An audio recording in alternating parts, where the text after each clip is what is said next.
Yo and hello. Hey, this is Niaz. I guess for now, till I dox myself, you know, I'll just go by my handle. So, yeah, I just wanted to kind of do an update on, one of my calls that I did, um, which was Bitcoin. I was predicting that Bitcoin would be breaking below 30,000. My prediction was once it breaks below actual 28 and a half thousand. However, the range that we were looking at back when I predicted that was that it will stay in between maybe like 28 and a half and 30,000, 31,000 or so. But either way, there was a range. This was not a hard call for me to make, just because of um, monetarily speaking, we have a shrinking environment, right? So, in other words, that with Fed hikes and essentially what you have is kind of like excess liquidity being taken away from the market. So that would mean that we have a like risk off situation. And so, like I said before, bitcoins are like stock market on crack, more like Nasdaq on crack, and it's the most I don't know the most. I mean, I didn't like check every stock, every security, but it's one of the more volatile and securities with the high beta. And so essentially, my expectation or my speculation, not expectation, my speculation was that it'll break below, if it does break below 28 and a half, this will probably just, like go down real fast because if you look at the dailies, you can go back all the way. There's not a whole lot of levels or pivots between this 28 and a half or so and all the way down to like 22 20,000. And so that would have meant that likely that Bitcoin may make a quick short run and you could make quite a bit of chunk of change. And so either way, basically it did make run to the bottom. And like I was expecting that if you go to my old video, that it's probably gonna hit about 22,000 or so and kind of fill the gap here, and then kind of try to fight around the 20,000 level. My bias is to the downside just because, like as I said, in my previous videos, that we are in a bear, if not a recession-like environment, and I personally believe we're like, let's say, halfway to recession. Oh, I didn't get that much sleep, so sorry for if I yawned there. So, um, and so basically, yeah. So basically, my bias is still to the downside, and the next one, and this is where I think there's going to be major support, possibly major support, about 12 and a half or so, and that's where you can probably find strong, relatively strong zone of support, maybe, and right around here, which is, yeah, 12 and a half or so. Again, I'm not a strict like technical analysis technician where I go off of like exact levels of stuff. It's more like a zone, right? It's more like an area, more like a environment. If that's what I go off of. That's um, been my trading style, so to speak. In my trading career, or let's retail and institutional background. It's kind of like obviously use technical analysis, but it's more like a, I don't know, like a guidepost or so. Uh, so essentially what these levels are displaying is to what extent that we might find some kind of a level where people are fighting, let's say, over the prices. And so that's what we're seeing. So essentially, as I said, 22,000 is where kind of started to kind of have some compression or price congestion, and now about 20,000 or so, 22,000. So it's kind of fighting around. Um, and so now the next level, I think, and this is what I had predicted, on not I shouldn't say predicted, it's kind of speculated based on uh, what I see in the charts and what's happening in the macroeconomic sense is like I said here in one of my tweets that I do expect if it does go break below about 18,000 or so, we might expect a quick rundown and like I said, maybe find a zone about like 12 and a half thousand or so. But you know, in this situation, given that it's going to be the second leg of the downside, you know, like the down move, if it if it does break, and 18,000 in this situation is not a strong level to break through because the further back the levels go, the less like relevant they are. Whereas if you look at this level, it's been going on for like weeks, like 3 weeks, right? This was a strong level, this 30,000 break. So, if it does break to the downside, probably is going to again make another short run to the downside to 12 and a half. Again, possibility, probability. This kind of moves are kind of normal in high beta of uh, securities in especially in a bear market with a kind of a savage bear market we're in right now. Um, yeah, I mean that's really it. I guess. Yeah, that's basically what I got. If it does kind of go up to the upside again, under there's going to be a lot of headwind with the Fed hiking up the interest rates by 75 basis points again, making this situation even more of a risk-off situation. This favors over a long period of time for the equities market to kind of go down again. Now, granted, the market kind of expected that kind of a up move. For the BIPs to be for the Fed to hike the interest rate by 75 basis points.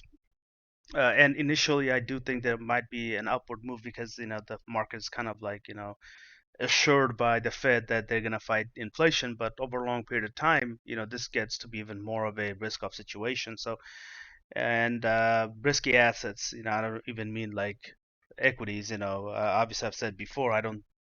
I'm not exactly a homer for Bitcoin, and so I don't think Bitcoin will be one of those securities that will act well.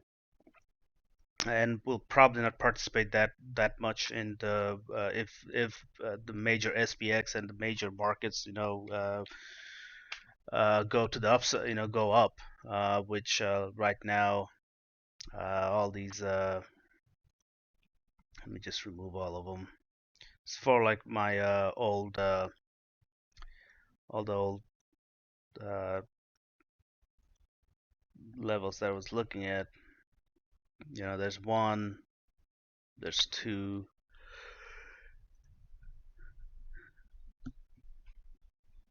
but yeah, so you can see that how SPX today opened up, gapped up, and kind of gapped up above. Like if you were to draw a kind of a channel, you can actually do a channel here too. Like um, so no, it's not. Yeah. Okay, so basically, before I kind of ramble on and everything, my main point was about Bitcoin. If you look, the um, right now, the bias is still to the downside. Again, if it does move up under current circumstances, we wouldn't be at this. I'm not looking at this uh, as a vehicle that will have a lot of strong upward bias. It probably is a good time to fade if it does move up. That's my speculation. That's it's probably is a good time to basically if you're holding on to it. Although it depends on what your goals are. It's different for every person. Yeah. So I'll leave it at that. Uh, Also, given how volatile these things are, again, I'm not recommending anything like that. Whatever people trade, they should trade, knowing their risk tolerance, and also given the volatility, keep their position small and not to, necessarily take on risk that they will not be able to live with. Because if you take on too much risk, essentially what ends up happening is that you're not going to uh, be able to position yourself, or trade, or take action, because the risks are too much for you, right? And so you're forced into position or forced out of position. And yeah, so I'll leave it at that. Again, also, as it moves more, I personally obviously like, size in and size out depending on what's happening. So right now, since it's in a um, kind of a basing area, like I said, around 20,000, you can look at the 18,000 level, um, which was right there. Yeah, right there. That now again, this is so old. Again, this is not a good strong level. So if it does break about 20,000, it might my expectation would be that it will breaking 18,000 will be a strong signal. But since these levels are so old, going back late 2020, there's a good chance of it might not hold that well. Um,